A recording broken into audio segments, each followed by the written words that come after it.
Տեսնում ենք, այսօր մենք հավաքվել ենք, ահա, մենք տեսնում ենք, այստեղ նաև ես ուզում եմ, որ մենք այս ճաղավանդակը տեսնենք խոսքի ազատության համար, ընդամենը բարձրաստիճան պաշտոնյային արձագանքելու համար այսօր ազատությունից զրկված են մեդիա գործիչներ, մեծ լսարան ունեցող մեդիա գործիչներ, եւ եկեք մի պահ վերադառնանք, ասենք 2017 թվական եւ պատկերացնենք միջազգային հանրությանը ես հիմա քնքշորեն կդիմեմ Նիկոլի լեքսիկոնով եվրոյոնջաների, չնեղանաք Նիկոլն ա ձեզ ասեր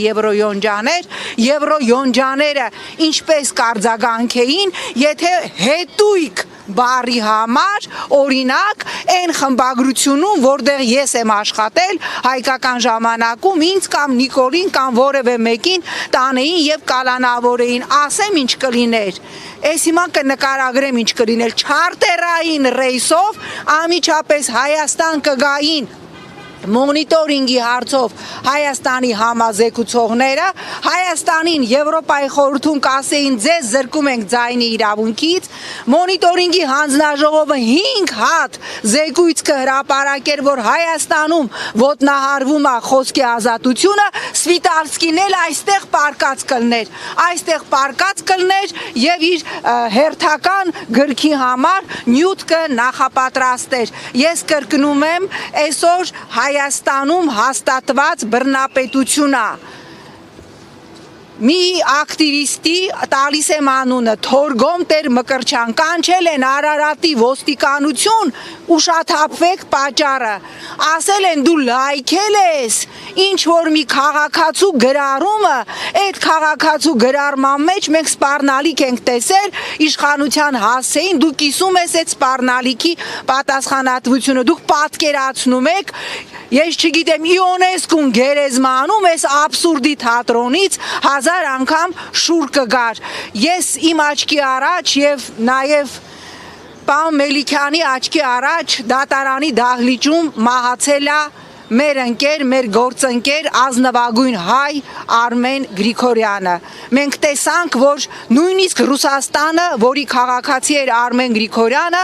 իրան դրեց յոնջա ուտողի տեղ եւ ոչինչ չարեց, չարձագանքեց նույնը եվրոպական կառույցները։ Այն վիճակում, որ այսօր գտնվում են առնվազն մեր երկու սրբազանները, Բակրատ Սրբազանը բարձր շաքար ունի եւ օրվա մեջ նրա շաքարը հասնում է ընդհուպ 20-ի եւ Միքայել Սրբազանը, ես շատ վատ կանխատեսում ունեմ, որ մի օր մենք կանգնելու ենք նույն խնդրի առջև, ինչ որ տեսանք դատարանի դահլիճում Արմեն Գրիգորյանի հետ, իսկ նրան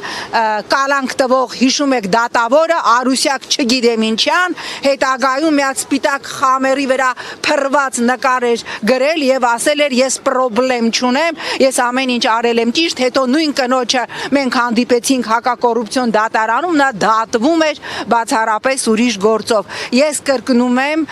մենք այսօր ունենք մի քանի տասնյակ քաղաքական կալանավորներ, մարդկանց խոսքի համար, ֆեյսբուքյան գրառման համար տանում եւ կալանավորում են, այս կերպ Նիկոլ Փաշինյանը, այս ռեժիմը փորձում է 26 թվականի ընտրական պրոցեսից առաջ իր վերարտադրության համար ստեղծել ջերմոցային